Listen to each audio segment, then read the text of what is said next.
আসসালামু আলাইকুম সবাইকে। আশা করি সবাই অনেক ভালো আছেন, সুস্থ আছেন। আজকে খুবই গুরুত্বপূর্ণ একটি বিষয় আলোচনা করব। আজকের বিষয়টি আমরা তথ্যগুলো কালেকশন করেছি ঢাকা পোস্ট নিউজ থেকে।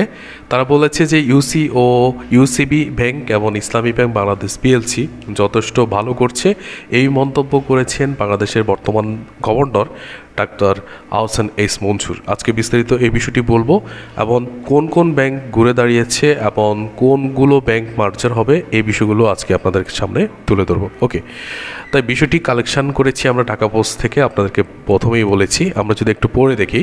বাংলাদেশ ব্যাংকের গভর্নর আহসান এইস মনসুর জানিয়েছেন, দেশের ব্যাংক খাতের শৃঙ্খলা পেরাতে ধাপে ধাপে 15 থেকে 20টি ব্যাংক একীভূত অথবা মার্জ করার পরিকল্পনা নেওয়া হয়েছে।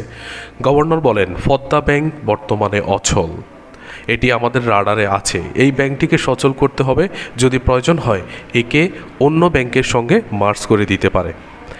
তিনি জানান, আমাদের সক্ষমতা অনুযায়ী ধাপে ধাপে এগোতে হবে। প্রাথমিকভাবে 5টি ব্যাংক মার্জার প্রক্রিয়া শুরু করা হয়েছে। যদি সফল হয় এরপর আরও 5-10টি ব্যাংক নেওয়া হবে। একবারে সব করা সম্ভব নয়। মূলধন ভিত্তি শক্ত হবে, সুশাসন প্রতিষ্ঠা হবে, আর্থিক শৃঙ্খলা ফিরবে। আমরা আশাবাদী এসব ব্যাংক ঘুরে দাঁড়াবে এবং সরকার বিনিয়োগে লাভ সহ ফেরত আসবে। তিনি আরও বলেন, সরকার ব্যাংক কিনতে যায়নি, জনস্বার্থে হস্তক্ষেপ করতে বাধ্য হয়েছে। ব্যাংকগুলোর ঘুরে দাঁড়ানোর জন্য প্রায় 1 বছর সময় দেওয়া হয়েছে। তার মধ্যে ইসলামী ব্যাংক ও ইউসিবি ব্যাংক কিছুটা ঘুরে দাঁড়িয়েছে, তাই সেগুলোর বিষয়ে এখন হস্তক্ষেপের প্রয়োজন নেই। যারা বারবার সুযোগ পেয়েও ঘুরে দাঁড়াতে পারেনি, সেখানে হস্তক্ষেপ করা হবে। গভর্নর জানান, ব্যাংক খাতে সুশাসন আনতে ব্যাংক কোম্পানি আইনের খসড়া সংশোধন চূড়ান্ত করা হচ্ছে। এটি শীঘ্রই মন্ত্রণালয়ে পাঠানো হবে। নতুন আইনের একজন পরিচালক টানা 6 বছরের বেশি পর্ষদে থাকতে পারবেন না। একই পরিবার থেকে একটি নির্দিষ্ট সংখ্যার বেশি পরিচালক থাকতে পারবেন না। স্বতন্ত্র পরিচালক নিয়োগ দিতে হবে বাংলাদেশ ব্যাংকের নির্ধারিত প্যানেল থেকে।